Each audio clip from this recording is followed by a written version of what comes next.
empatía es darse cuenta de lo que sienten las personas, ponerse en su lugar y cultivar la relación con variedad de personas. Motivación usando nuestras preferencias más profundas para encaminar nuestros objetivos, tomar iniciativas, ser eficaces y perseverar a pesar de contratiempos y frustraciones.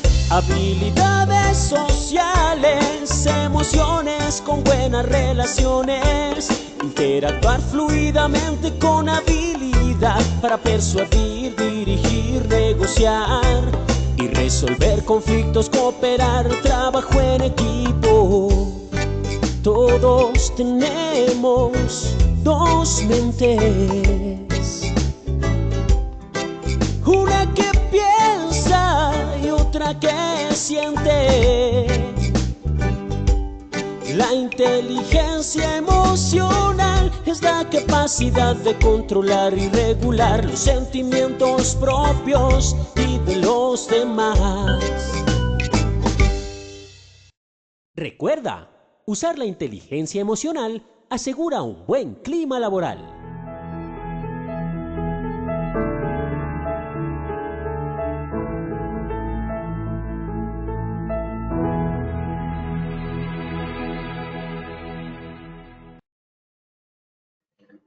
Muy buenas tardes para todos nuestros asistentes. Reciban un cordial saludo desde Positiva Compañía de Seguros y Positiva Educa.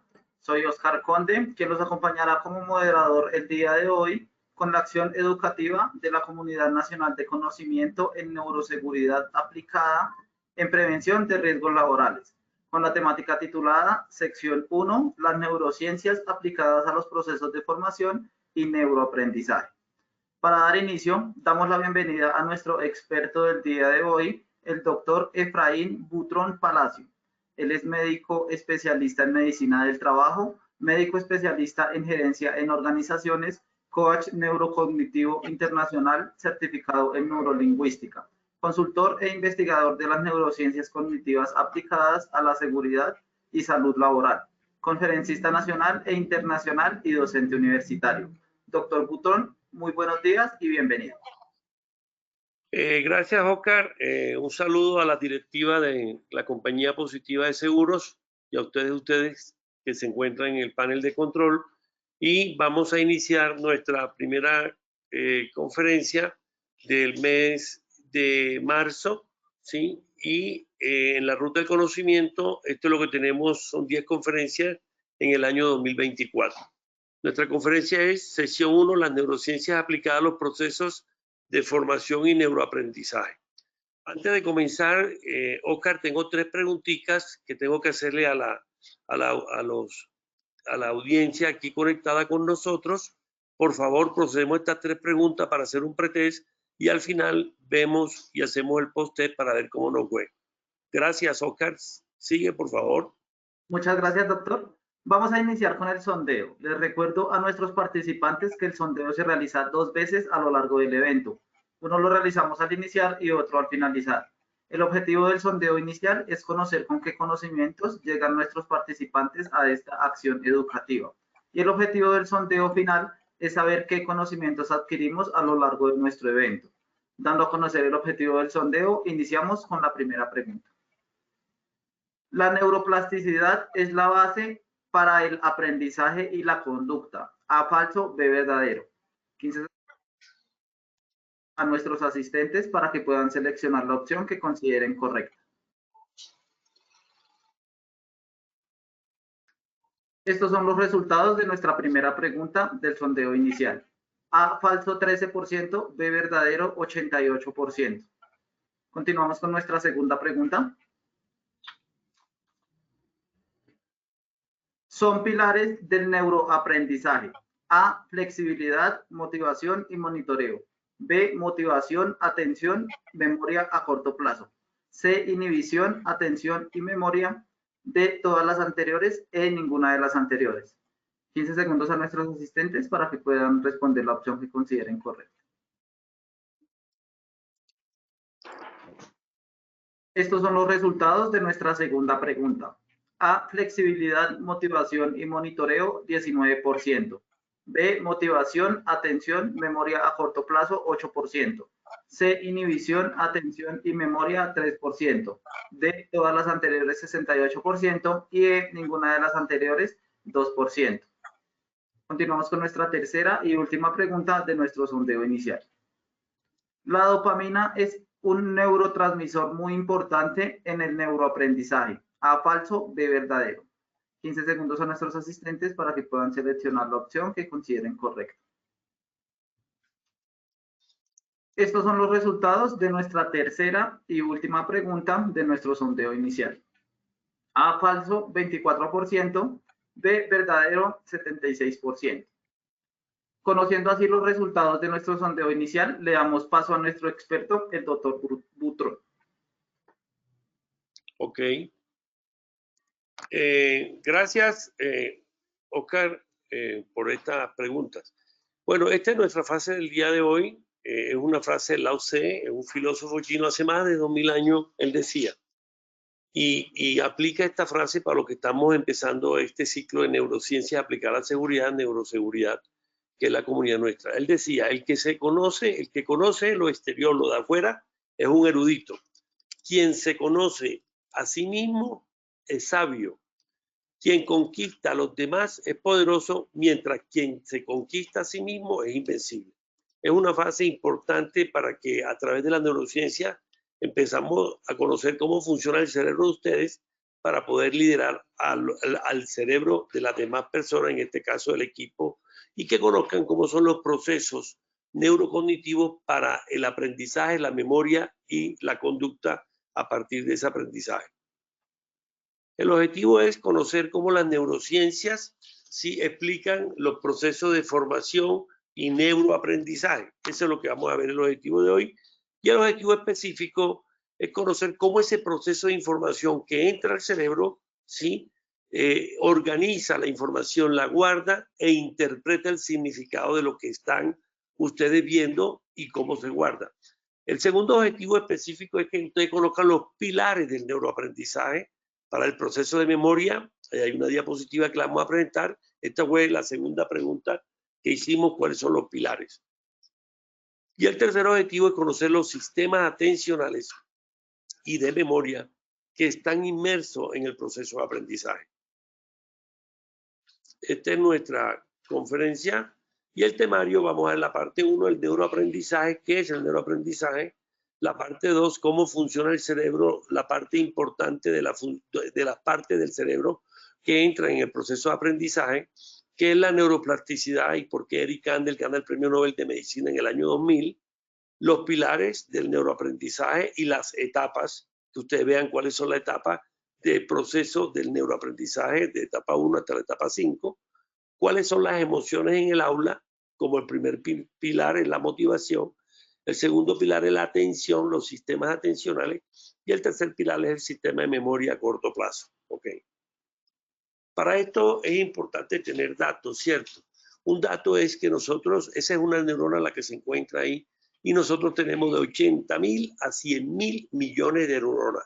Es decir, tenemos más neuronas que las estrellas de la Vía Láctea, podemos decir. Y aquí esto es lo que es una neurona.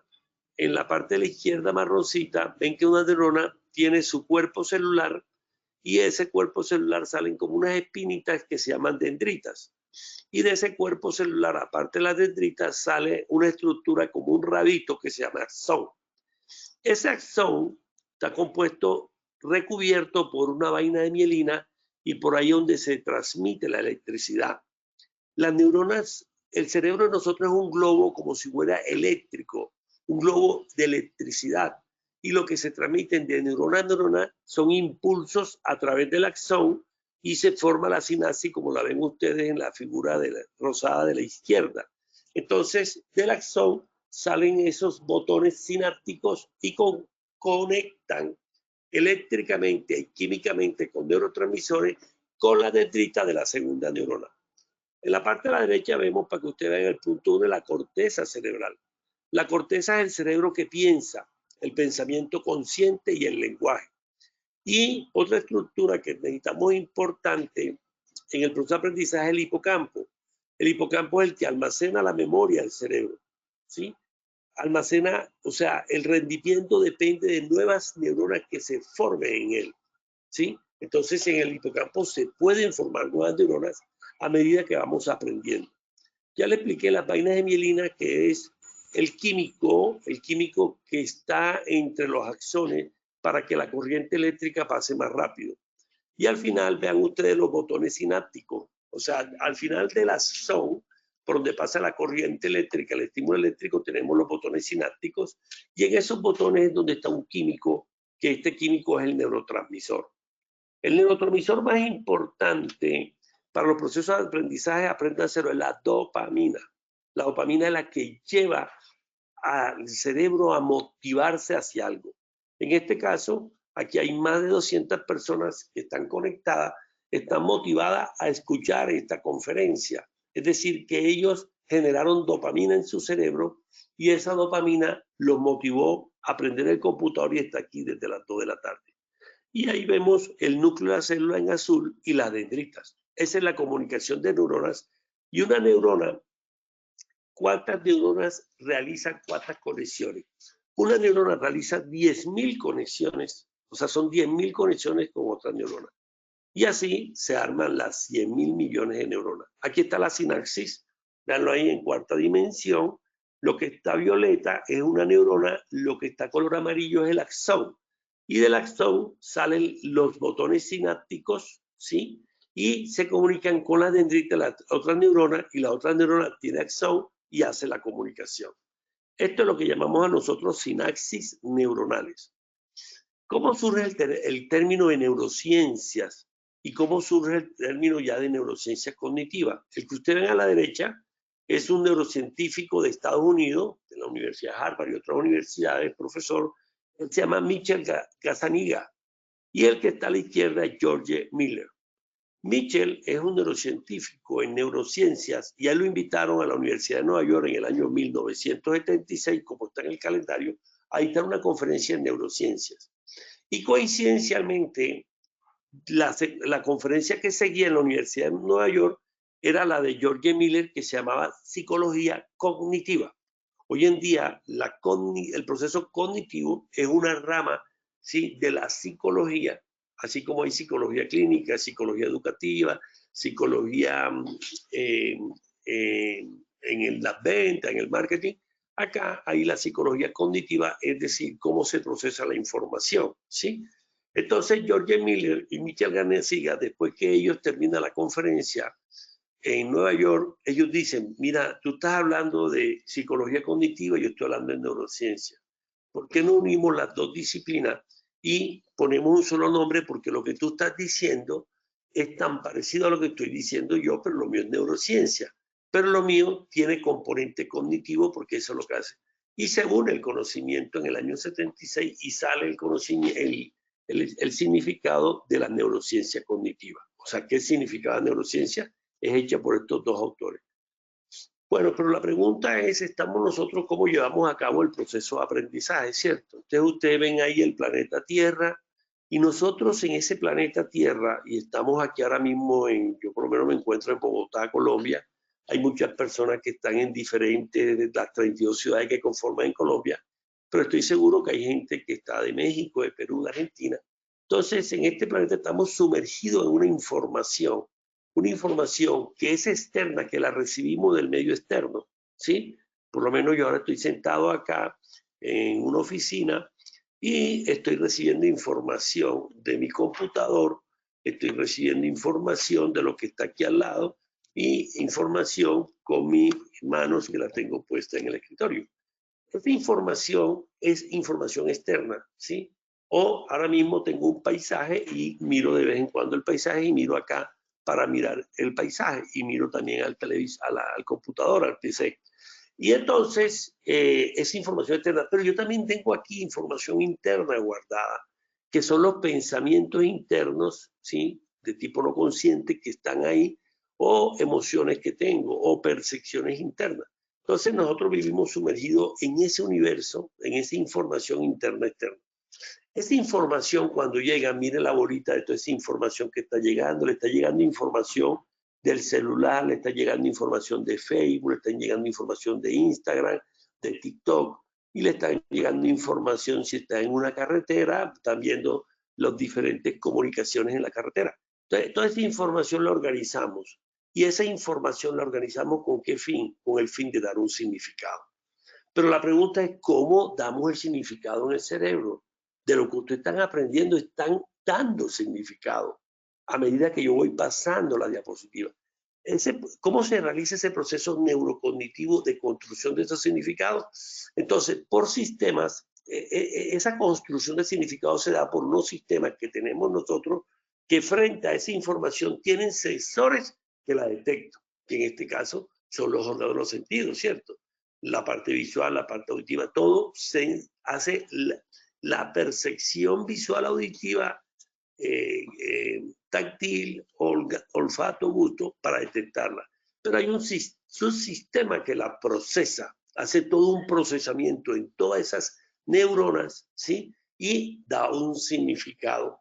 Y después que damos ese significado, tenemos un subsistema de salida que es el que ejecuta, ¿sí? Si, ejemplo, el significado para mí, esto es un reloj, entonces yo sé que este es un reloj, este es el significado, y entonces yo cuando ejecuta, que voy y digo, ahí está el reloj en el escritorio, doy la orden a la mano y cojo el reloj, y ya es un sistema de salida de tipo de ejecución motora y de monitoreo cómo voy haciendo yo ese proceso.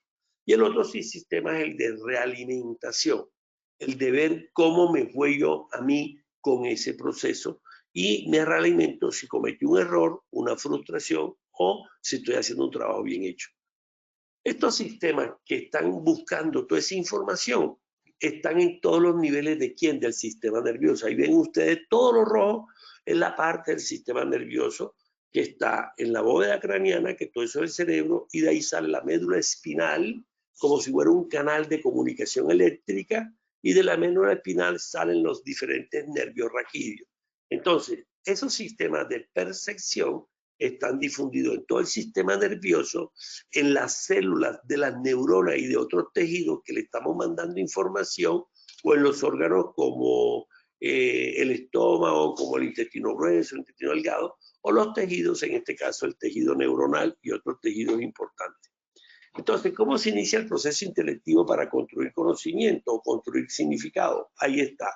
Tenemos unos sistemas sensoriales que son los sensores externos. Ahí tenemos la visual, ahí tenemos la parte auditiva, ahí tenemos el olfato, ahí tenemos el gusto y tenemos la parte táctil. Esos sistemas perceptuales hacen que toda esa organización interna y externa de la información lo llevemos a nosotros en un procesamiento intelectivo, en una estructura que le llamamos nosotros la estructura neuronal intelectiva, ¿sí? Y eso, información de estructura intelectiva, es parte de la construcción de los sistemas representacionales. En neurociencia tenemos dos sistemas representacionales para el proceso de aprendizaje y conducta. El primer sistema representacional son estos 5 sentidos que ustedes ven ahí, ¿sí? Visual, auditivo, olfato, gusto y tacto. Estos 5 sistemas representacionales, más otro sistema que es el de la propiocepción, que es cómo está la posición de mis músculos, y la interocepción, que son la comunicación o la información de mis vísceras, de mis órganos, ese es el primer sistema representacional. Y el segundo sistema representacional es el lenguaje. Yo ahora mismo estoy hablando y estoy dando significados a través del lenguaje. Entonces, yo doy significado a través de los órganos sensoriales externos, y es el primer sistema. Y el segundo sistema representacional es mi lenguaje, donde doy e interpreto significado con las palabras. Ya teniendo eso, bien, nosotros tenemos ya cómo construimos el significado para aprender y hacer el proceso de aprendizaje. Tenemos que ver cuál es nuestra experiencia afectiva con las personas, con los objetos o con las situaciones. Entonces, las emociones se dividen en 2 variables, una que es valencia y otra que es arousal. Esa experiencia afectiva, que es la experiencia, ahora mismo usted está teniendo una experiencia afectiva y usted tiene un nivel emocional. Y la valencia, esa experiencia afectiva, en este caso la están teniendo conmigo ahora, que soy el interlocutor o el conferencista de esto. Pero también la tienen como objeto o la situación que están actualmente o en su oficina, en su casa o en su habitación, ¿cierto? Entonces están teniendo experiencia afectiva para generar este conocimiento e interpretar significado. Entonces, importante en el proceso de aprendizaje, la parte emocional. Entonces, la emoción la dividimos dos, una valencia. No hay emociones buenas ni malas. Lo que hay emociones son positivas o negativas. Entonces ya vimos que las emociones positivas son emociones placenteras. Una emoción positiva, innata, intuitiva, primitiva, la alegría. Esa es la única emoción positiva placentera. ¿Y cuáles son las emociones innatas, primitivas, intuitivas? Son el miedo, la ira y la tristeza. Esas emociones son negativas. El miedo a veces se necesita. El miedo no es que sea malo, no. Por eso hablamos de emociones negativas. Ahí está el miedo, la ira y la tristeza. Van 4 emociones intuitivas. Y 2 que son ni positivas ni negativas, están en la mitad, son 0, son neutras como la sorpresa y el asco. ¿Quién descubre esto? Esto lo descubre Paul Ekman, un neurocientífico que se va con su hija a la isla de Papúa, que queda por allá en la Polinesia, y él se reúne allá e investiga una población que nunca indígena, ¿sí? Que nunca había tenido contacto con la humanidad, o sea, con lo exterior, con la evolución de toda la, de otras culturas. Entonces ahí descubre él esas 6 emociones. Y también la emoción tiene un arousal. Entonces la emoción positiva o negativa ya la vimos, y el arousal es la activación eléctrica de la neurona. Entonces cuando nosotros ahora mismo tenemos una frecuencia que estamos de 14, 15, 6, 20 a 25 ciclos por segundo, nuestra unidad de onda sonora, la onda eléctrica. Pero cuando esa onda se activa mucho, eso lo llamamos arousal. Arousal es la activación de la neurona desde el punto de vista eléctrico. Entonces, conclusión, las emociones se dividen en una valencia positiva y negativa, miedo, ira, tristeza, alegría, sorpresa y asco, y tenemos también un arousal que es la activación neuronal. Ya teniendo esa experiencia, entonces tenemos ya la emoción, ¿sí? Vamos a ver cómo es el proceso de la memoria, ¿cierto? Entonces nosotros tenemos un entorno, que es todo este entorno que tenemos, y nosotros con ese entorno tenemos una memoria sensorial, que es la parte visual, la parte auditiva, la parte del tacto. Todo eso entra como memoria sensorial, todo lo que yo estoy viendo, oyendo y tocando, ¿cierto? Entra como memoria sensorial. Inmediatamente tenemos aquí en el cerebro un lóbulo prefrontal, esto que está aquí lo más adelante del cerebro, y en la parte dorsal, la parte lateral, ahí se encuentra una memoria que se llama memoria a corto plazo o memoria operativa. Esa es la memoria que hacen cuando estamos trabajando en altura.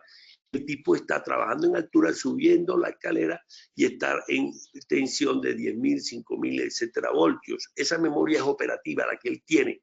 Esa memoria operativa es hasta 10 minutos, ¿ok? Es el recordar en todos esos 10 minutos lo que tú estás haciendo.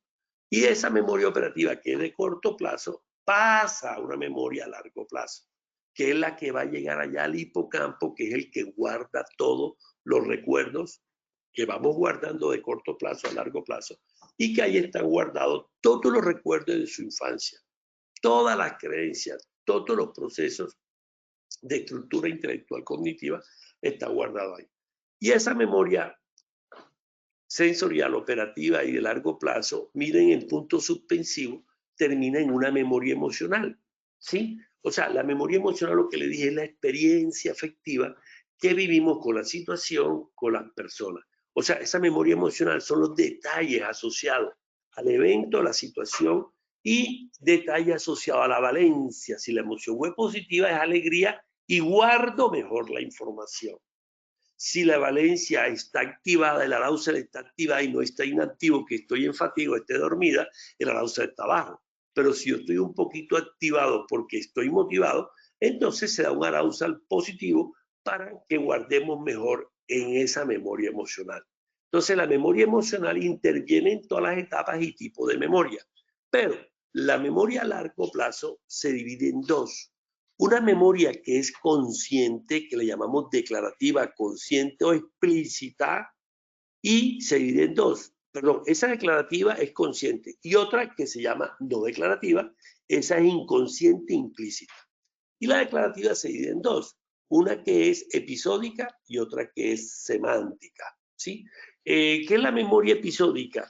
La memoria que tú tienes a nivel consciente y que tú la traes como un proceso autobiográfico. Ejemplo, si ustedes visitaron el Parque del Café, estuvieron ahora en el puente pasado.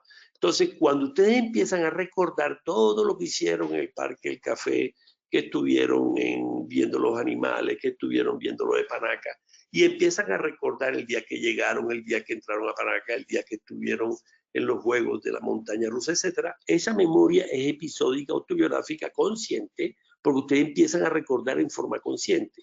Y la memoria semántica son palabras, hechos, objetos o rostros. En la memoria semántica, entonces, es aquella que tú empiezas a interpretar el nombre de los pueblitos que tú visitaste, que tú conociste. Entonces dice, yo estuve en Quimbaya, estuve en Armenia, estuve en Los Cerritos, estuve en el Parque del Cócora. Entonces, el decir todas esas palabras que son todas esas ciudades, esa es la memoria semántica. Mientras la memoria implícita, que es no consciente o inconsciente, se divide en procedimental. La memoria procedimental son todas las habilidades motoras y cognitivas. Ejemplo, manejar bicicleta. Ustedes saben manejar bicicleta y ya tienen todos los procedimientos guardados.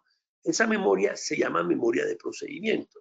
Y ustedes cogen una bicicleta y la empiezan a manejar, porque empiezan a recordar todos esos procedimientos de guardar el equilibrio, coger los manubrios, tienen que pedalear. Esa memoria procedimental. Y otra memoria que es condicionada, que es asociativa y no asociativa. Bueno, esto es lo que tenemos en cuanto a la memoria. Entonces la pregunta ahora, bueno, ¿qué es un significado? El significado que veníamos hablando es cuando la información la organizo, ojo, la información la organizo sobre el ecosistema externo e interno, y aquí se procesa, se organiza, se guarda y se activa cuando tengo que sacarla de las estructuras neurocognitivas del cerebro. ¿Está claro? Entonces, ahí están guardados todos los significados. Si yo necesito sacar un significado ahí guardado, lo activo y saco ese significado que está ahí guardado. ¿Ok? Bien, entonces, ¿cuál es el objetivo del cerebro? El objetivo del cerebro es construir significado. Ustedes ahora mismo están construyendo significado. Su cerebro cambió, ¿sí? Y ese significado que ustedes van construyendo es para adaptarte al entorno y construir ahora mismo la realidad que ustedes tienen. Entonces usted está recibiendo percepción visual de su pantalla, percepción auditiva de mi lenguaje, le llega a su parte auditiva, están ustedes ahora mismo en el celular o están viendo un mensaje o están tomándose una taza de café o un té. Entonces ahí están recibiendo información y están entregando significados para adaptarse a la realidad. Entonces, ahora sí, ya entendiendo cómo se construye un significado, vamos a ver ahora cómo vamos a aprender. El proceso de neuroaprendizaje es una disciplina que combina la neurociencia, la psicología, la pedagogía, para explicar cómo funciona el cerebro en los procesos de aprendizaje. Entonces, aquí la primera pregunta es, ¿cómo funciona el cerebro? El cerebro forma nuevas sinapsis, que fue la que yo le dije ahí en cuarta dimensión. Están formando sinapsis ante los estímulos que van entrando del medio externo. Esta sinapsis, al unirse una sinapsis con otro, eléctrico y químicamente, hace un proceso biológico y llega ese neurotransmisor de ese botón sináptico, llega a la neurona, al citoplasma de la otra neurona y después entra al interior de la neurona del núcleo. En este caso, dopamina, que lo está dando a ustedes emoción o motivación para ver esta conferencia. Entonces está entrando la dopamina a nivel neuronal para que ustedes estén motivados. Y el tercero es interacción. Este neurotransmisor interactúa internamente en la parte neuronal del núcleo y va cambiando ese núcleo, o sea, cambia la estructura física y química de esa neurona. O sea, esa neurona de ustedes ya es diferente. Y esto es lo que se conoce como el proceso de neuroplasticidad. Esto lo descubrió Eric Kandel en el año 2000 y él ganó el premio Nobel. Cuando él descubre cómo entra el neurotransmisor de una neurona y lo manda a la otra, cómo entra en el núcleo, cómo entra en el citoplasma y cómo entran las proteínas a formarse, y a cambiar las entrañas neurosinápticas y ahí es donde se guarda la información. ¿Ok? Bien, para que ustedes entiendan el cerebro y sea más fácil, el cerebro, de acuerdo a Marlean, que es uno de los científicos de Estados Unidos, él dice, son 3 cerebros, para que sea más sencillo explicar el cerebro, ¿cierto? Porque es que mucha gente me dice, ¿cómo explica todo el cerebro en 20 minutos, en 10 minutos? Entonces, uno lo explica de esta forma. Hay un cerebro que es automático, que es el rabito que ustedes ven allá abajo, que está en la parte inferior. Eso se llama el tallo y eso se llama cerebro reptiliano. Y ahí es donde se encuentra el tallo cerebral. Ese cerebro es automático, es decir, el 95% de nuestro cerebro está en automático. Después vemos lo rojito, lo verde y lo negro, ¿sí? Y lo naranja, eso es el cerebro emocional. Entonces, miren ustedes cómo un cerebro automático va subiendo ese cerebro y ya pasamos a un cerebro emocional. ¿Qué es el cerebro emocional? Está formado por la amígdala, que es la que fabrica las 6 emociones. Y cuando se une el miedo con la alegría o el miedo con la tristeza, se arman otras emociones, pasando 180 emociones. Entonces nosotros tenemos muchas emociones, pero ya esas emociones, la primaria se las di, la primaria se las di y la secundaria se van formando entre emoción y emoción. Entonces, esa emoción se fabrica en la amígdala, pero es la amígdala cerebral, no la amígdala faríngea del COVID, no, la amígdala cerebral que está aquí con forma de un granito de maíz. Al lado está el hipocampo es la estructura verde, ahí es donde se guarda toda la información a largo plazo. Y el núcleo accumbens, que está negrito, es ahí la bodega de dopamina. Entonces hay un neurotransmisor del placer que lo necesitamos en los procesos de formación para estimular el aprendizaje, que es la dopamina. Ahora mismo ustedes, yo tengo que tener dopaminizado para que me presten atención, estén motivados, dopamina. Y después le puedan poner atención y focalicen esa atención.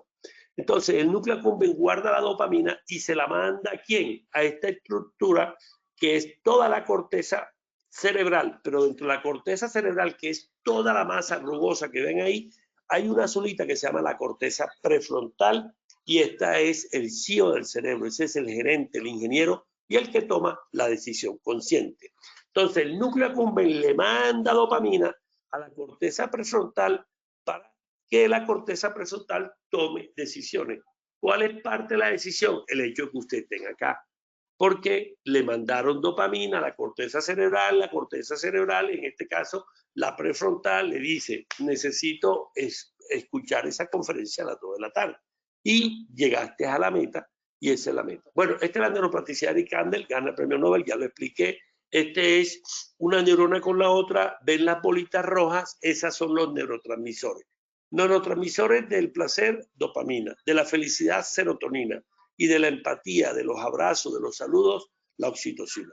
Y el neurotransmisor, ojo, del estrés es el cortisol. Por eso tú en el proceso de aprendizaje, ahora que estamos aprendiendo, el que esté en estrés, se aumenta el cortisol, baja la dopamina y la corteza prefrontal, que es la que piensa y la que toma la decisión y dice, muévete, eso no va a poder pensar porque el cortisol inunda la corteza prefrontal y no deja pensar. Esta es la causa de los accidentes. Aquí nada más sitúense, esta es una investigación que hicimos en 1520 accidentes mortales y graves y nos dimos cuenta por qué se mataron o por qué quedaron accidentes graves. Porque el 30% no tuvieron memoria emocional. Es decir, les explicaron trabajo en altura, les explicaron espacio confinado, pero no generaron emoción, no generaron dopamina dentro de su cerebro. Como no generaron dopamina, a ellos se les olvidó. Al día siguiente se les olvidó. Entonces, el 30% de esos 1520 personas que se mataron o que quedaron minusválidas o que quedaron con fracturas, quemaduras severas, etcétera, es porque no tenían los conocimientos o las habilidades. O si la tenían, no hubo emoción. Entonces, lo más importante, una de las estructuras o pilares importantes es la motivación y la emoción, pilar número 1. Esto es para que vean ustedes, este es el libro nuestro de neuroaprendizaje, se llama así organizacional. En ese librito hablamos del futuro del aprendizaje a través de la neurociencia y el futuro es el metaverso. Ya nosotros los entrenamientos que estamos haciendo en Colombia, que estamos haciendo en México y en Costa Rica, lo estamos haciendo con puro metaverso.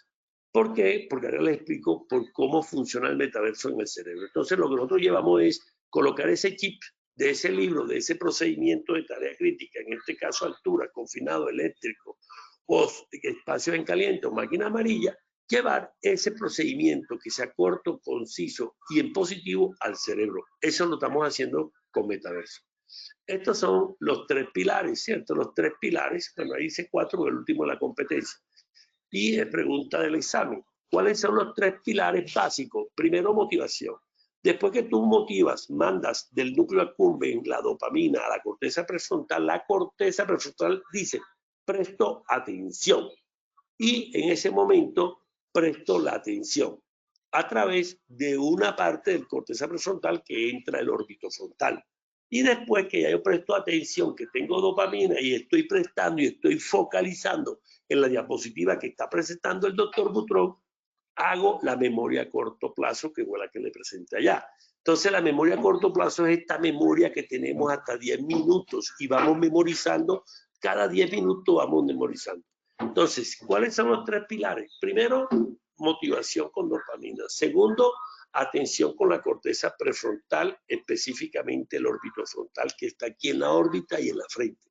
Y a los lados, en el dorso lateral de la corteza prefrontal, está la memoria a corto plazo. Cuando tenemos los tres activados eléctricamente, se genera el conocimiento, se genera el significado, se genera la competencia. Y esto es lo que hacemos en los módulos de inmersión virtual y en los simuladores virtuales, como lo vamos a ver ahorita.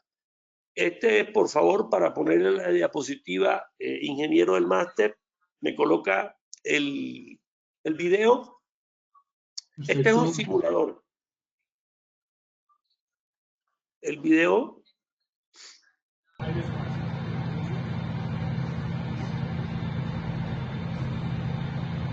Mi respeto a todos mis líderes y lideresas. ¡Ay! Me creyeron. ¡Ay! No, freno.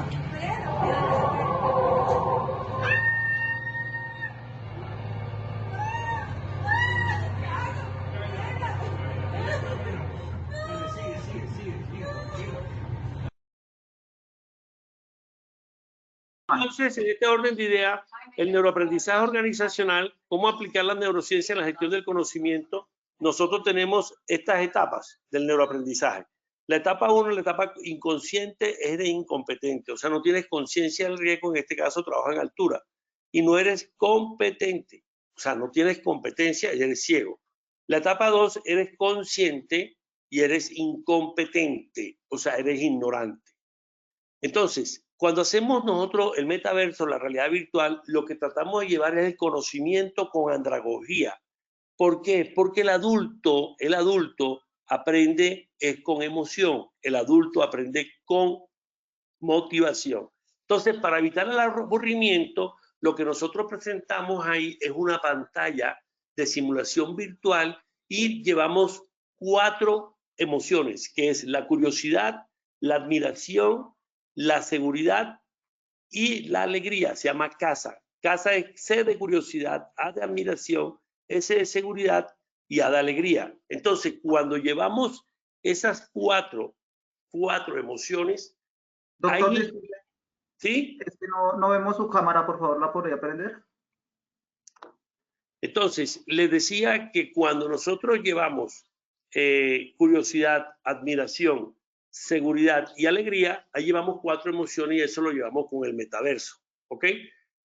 En el metaverso, cuando llevamos esas 4 emociones, cuando están en esa pantalla o están con los lentes, inmediatamente generamos la atención. Y la atención es lo que llamamos nosotros nivel consciente. Nivel consciente. Espérense un momentico ya. En ese nivel consciente, ojo, entonces ya tenemos emoción de motivación. Emoción de motivación.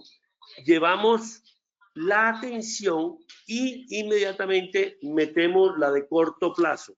Inmediatamente metemos la de corto plazo. Cuando nosotros llevamos esos 3 pilares, decimos que nosotros estamos ya aprendiendo y estamos pasando ya a la etapa 3, Entonces, conclusión, tenemos la etapa 1, inconsciente, incompetente.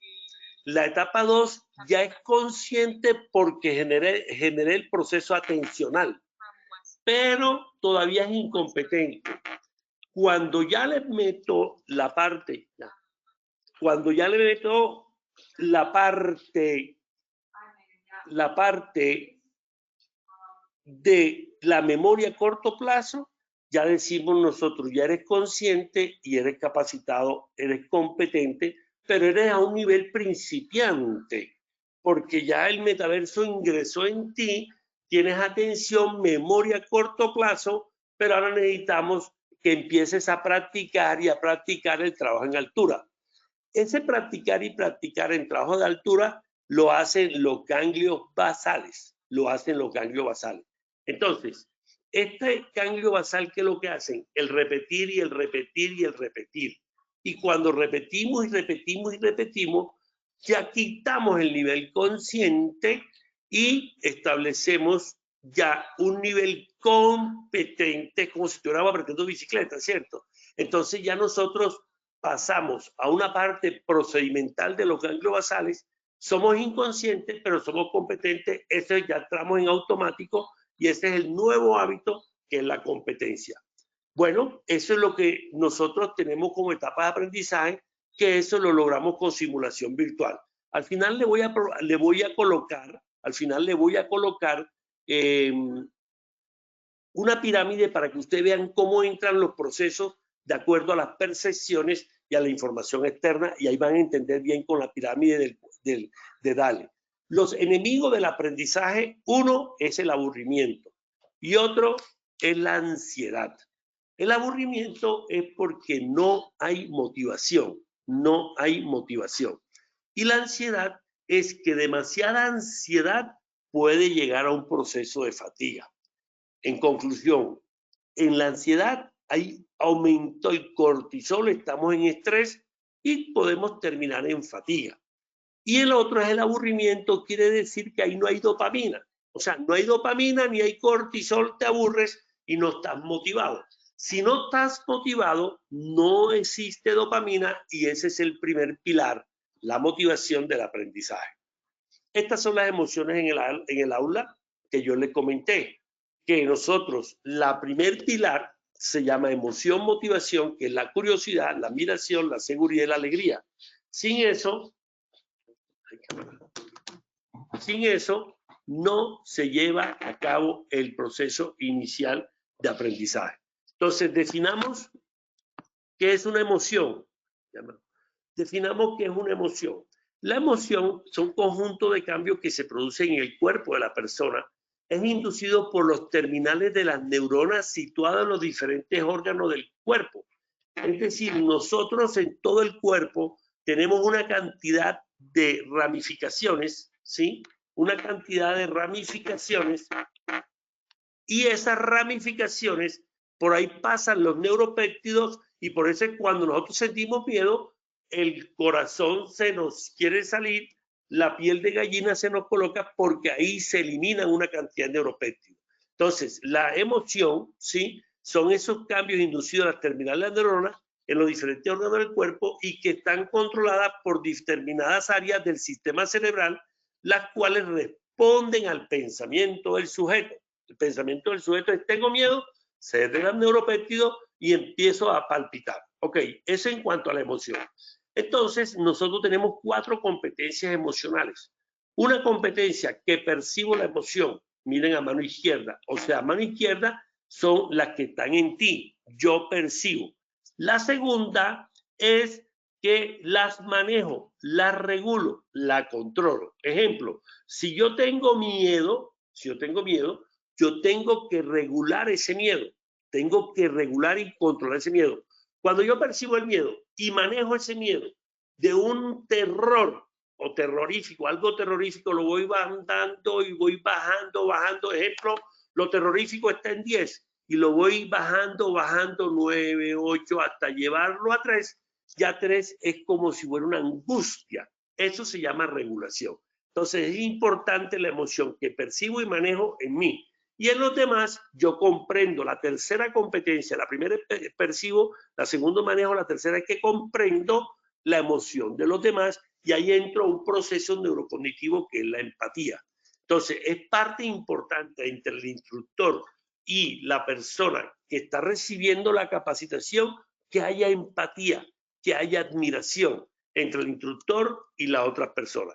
Bien, y a lo último, utilizo esa emoción para gestionar interpersonalmente mi equipo y gestiono las relaciones, y es lo que llamamos el liderazgo inspirador, influenciador. Entonces, parte del proceso de aprendizaje se necesita que ese instructor se nos convierta en un líder que inspire y que motive con dopamina y que influencia y sea carismático y que sea admirado, por eso hablábamos de casa, admirado por las personas que reciben la capacitación. En este caso no estamos hablando de metaverso, ¿cierto?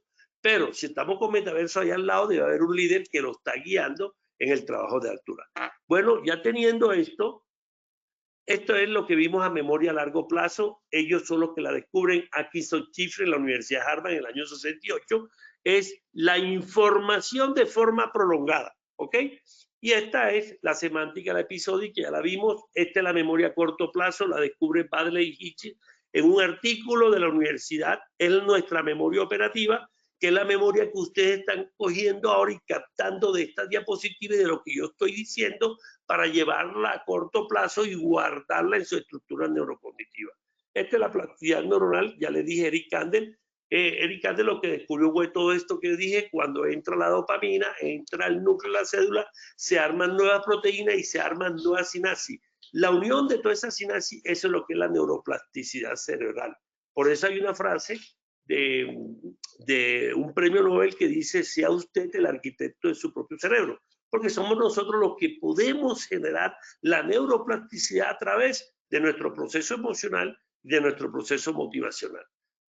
Para ir terminando, ya vimos la parte de emoción, ahora vamos a ver la parte atencional. La atención es una función cognitiva que nos permite la adecuada selección y procesamiento de la información relevante en un entorno multiestimular y complejo, ¿sí? Este entorno es tanto externo como interno, es decir, se incluyen nuestras emociones, memorias, pensamientos. La atención, ojo, miren ustedes, el sistema atencional juega de esta forma. Percibimos, ¿te acuerdas del primer sistema representacional? Vista, oído, tacto, gusto, olfato. Después que percibimos, generamos un proceso atencional, ¿sí? Y a la vez que generamos ese proceso atencional, generamos la memoria a corto plazo. Entonces, todo este de percepción, atención y memoria a corto plazo, para pasarla al hipocampo a largo plazo, es un proceso complejo, dinámico y multimodal, y se está dando en forma simultánea en milésimas de segundo. Estas son las atenciones que nosotros tenemos que tener en el proceso de aprendizaje. Una que focaliza, dos, la sostenida. La más importante atención que tenemos que tener en el proceso de aprendizaje es la sostenida. Ejemplo, la sostenida permite el foco en algo durante varios minutos. Ejemplo, cuando estamos estudiando. En ese momento sostenemos. Pero si nosotros estamos en una fiesta y oímos por allá que dicen Efraín, yo en automático hago inmediatamente así porque oí mi nombre. Esa atención es focalizada, es una atención no consciente. Y la otra es la dividida, que no se recomienda a la persona que va manejando y va hablando por teléfono. Esa atención ejecución dual. Y la otra es la alterna branching, es la persona que está en una IPS, en un hospital, atendiendo al paciente, inscribiéndolo para ser atendido, y llaman del teléfono y dice: espérese un momentico y yo hablo por teléfono y después sigo con el paciente. Esa atención se llama alterna. Entonces, estas son las 5 atenciones importantes, pero la que necesitamos en el proceso atencional es esa que está ahí, la segunda, sostenida, porque las otras, la dividida ni la alterna, no va a permitir llegar con ese proceso atencional de aprendizaje. Este es el aprendizaje VR, realidad virtual. ¿Por qué la realidad virtual? El impacto que la realidad tiene virtual es: la gente recuerda el 10% de lo que lee, el 20% de lo que escucha. Este es la pirámide de él, que es un él es un pedagogo de los Estados Unidos y nos trae esta pirámide de él. Y él dice: el 30% lo guarda, lo recuerda de lo que ha visto, pero el 50% si lo ves y lo escucha, el 70% si lo han visto y lo escriben. Por eso hay que escribir para aprender. y el 90% si lo hacen en un sociograma, en una explicación, en un ejemplo, en algo que sea muy lúdico. Y el 95% si lo hacen, si lo piensan, si lo sienten y si lo sienten. Yo lo siento, genera dopamina y eso es lo que da la simulación en realidad virtual. Por eso los niveles de conciencia en estos aprendizajes virtuales suben del 6% de conciencia al 92%, que es lo que hemos hecho en Costa Rica. Suben los niveles de conciencia. Entonces, este es un aprendizaje, el metaverso, que nos va a llevar 95 a 96% de la conciencia, porque ellos están sintiendo todo y los están emocionando, están llevando un proceso de atención focalizada, memoria a corto plazo, y después repiten lo que aprendieron en la realidad virtual de altura, y esa repetición de los ganglios basales hace que se cree el hábito, que es la repetición. Entonces, el aprendizaje activo está basado en la pirámide de aprendizajes de Edgar Dale, y lo que aprenden en realidad virtual son más rápidos aprendiendo que en una clase convencional. Están más conectados con el contenido que los alumnos en un salón de clase y más conectados con el contenido que los alumnos de e-learning. ¿Ok? Bien, para terminar, bueno, todo esto lo tenemos en estos 7 libros. Pueden escribir por WhatsApp al 317. Hay un libro, el tercero se llama Neuroaprendizaje Organizacional, que es el complemento de todo esto, porque hablarle de 45 o 50 minutos es complicado del cerebro y cómo aprende. En ese libro pueden encontrar más figuras y más texto que los puede ustedes complementar lo que he dicho. Este es el teléfono 317-223-0117. Síganme a mi canal, que es YouTube, Efraín Butrón Palacio, ahí hay más de 60 videos. Y la biografía son todos estos libros que tenemos acá, que son los 7 libros. Bueno, vamos por favor a pasar a las preguntas de post-test. Oscar, las 3 preguntas, por favor, continúa. Muchas gracias, doctor. Damos inicio a nuestro sondeo final.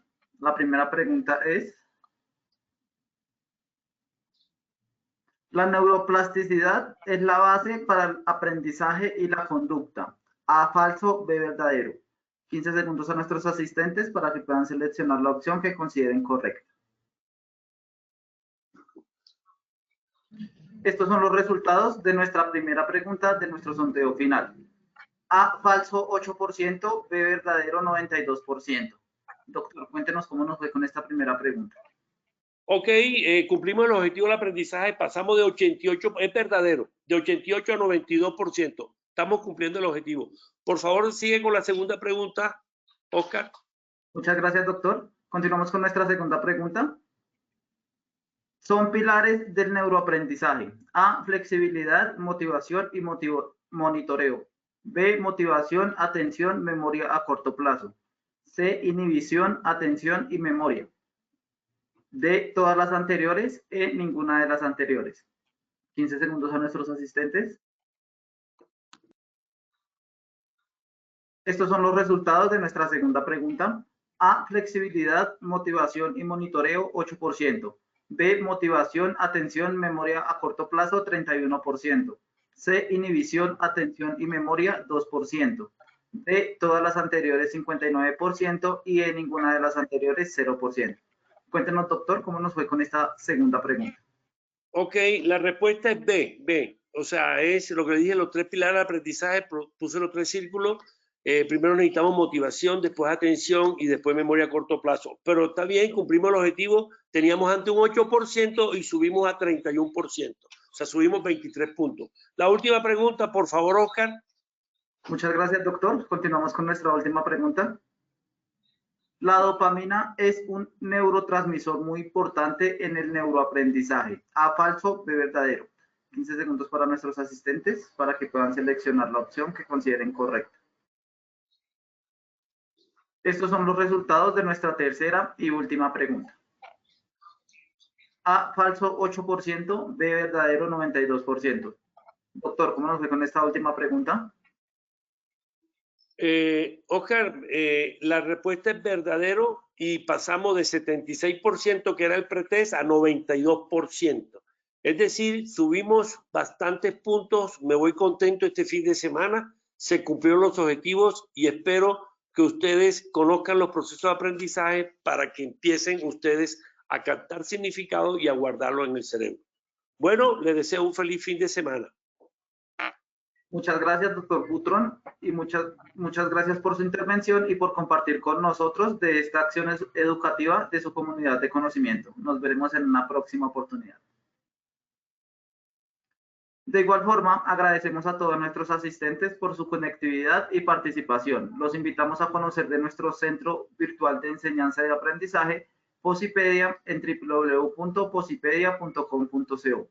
Allí encontrarán todas nuestras comunidades de conocimiento y mucha más información para que sigan conectados con nuestro Plan Nacional Multimodal de Educación en Seguridad y Salud en el Trabajo.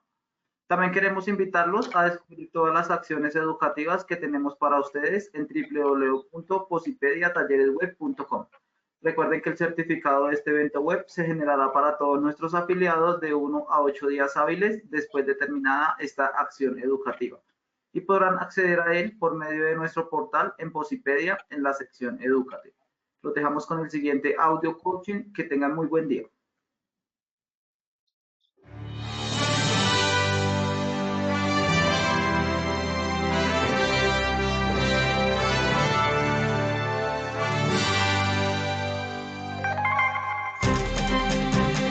Bienvenidos. A partir de ahora dispongan cada uno de sus sentidos para vivir y disfrutar las experiencias sonoras de Positiva Educa.